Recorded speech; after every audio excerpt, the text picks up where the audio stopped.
Hello friends, welcome to KiSmart. Friends, ವಿ2 internship ಪೋರ್ಟಲ್ಲಿ ಕೆಲವೊಂದು ಸ್ಟೂಡೆಂಟ್ಸ್ಗೆ ಡೌಟ್ ಇದೆ. ಏನಂದರೆ, ಈಗ ಒಂದು ಕಂಪ್ನಿಯಲ್ಲಿ ಅಪ್ಲೈ ಮಾಡಿದ್ದಾರೆ. ಈಗ ನಮ್ಮ ಟೇಕಿಸ್ಮಾರ್ಟ್ ಪ್ರೈವೇಟ್ ಲಿಮಿಟೆಡ್ ನಮ್ಮ ಕಂಪ್ನಿಯಲ್ಲಿ ಅಪ್ಲೈ ಮಾಡಿದವರು ವಿತ್ಡ್ರಾ ಮಾಡ್ಕೊಂಡಿದ್ದಾರೆ. ಆಕ್ಸಿಡೆಂಟ್ಲಿ ಬೈ ಮಿಸ್ಟೇಕಾಗಿ ಅವರು ವಿತ್ಡ್ರಾ ಮಾಡ್ಕೊಂಡಿದ್ದಾರೆ. ವಾಪಸ್ ಅಪ್ಲೈ ಮಾಡೋಕ್ಕೆ ಬರ್ತಾ ಇಲ್ಲ. ಅದಕ್ಕೆ ಏನಕ್ಕೆ ಸೊಲ್ಯೂಷನ್ ಅಂತ ಕೇಳ್ತಾರೆ. ಫ್ರೆಂಡ್ಸ್, ಇವಾಗ ಏನು ಪ್ರೆಸೆಂಟ್ಲಿ ವಿ2 ವೆಬ್ಸೈಟು ಯಾವ ಥರ ಮಾಡಿದೆ ಅಂದರೆ ಪೋರ್ಟಲಲ್ಲಿ, ಈಗ ನೀವು ಒಂದು ಸತಿ ವಿತ್ಡ್ರಾ ಮಾಡಿಕೊಂಡ್ರೆ ವಾಪಸ್ಸು ಸೇಮ್ ಕಂಪ್ನಿಲಿ ನೀವು ಅಪ್ಲೈ ಮಾಡಬೇಕಲ್ಲ, ಸೇಮ್ ಇಂಟರ್ನ್ಶಿಪ್ ಅಪ್ಲೈ ಮಾಡೋಕ್ಕಾಗಲ್ಲ. ಅದೇ ಕಂಪ್ನಿಲಿ ಬೇರೆದು ಇಂಟರ್ನ್ಶಿಪ್ ಅಪ್ಲೈ ಮಾಡ್ಬೋದು, ಆದರೆ ಸೇಮ್ ಇಂಟರ್ನ್ಶಿಪ್ನ ವಾಪಸ್ ಅಪ್ಲೈ ಮಾಡೋಕ್ಕೆ ಬರ್ತಾ ಇಲ್ಲ.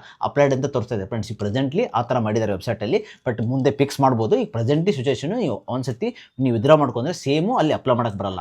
ಸೇಮ್ ಕಂಪ್ನಿಲಿ ಸೇಮ್ ಇಂಟರ್ನ್ಶಿಪ್ ನೀವು ಏನಿರುತ್ತಲ್ಲ ಅಪ್ಲೈ ಮಾಡಿರ್ತಲ್ಲ ಅಲ್ಲಿ ವಾಪಸ್ ಅಪ್ಲೈ ಮಾಡೋಕ್ಕೆ ಬರ್ತಾ ಇಲ್ಲ. ಸೊ ಅದಕ್ಕೋಸ್ಕರ ಕ್ಲಾರಿಫಿಕೇಶನ್ ಕೊಡ್ತಾ ಇದ್ದೀನಿ.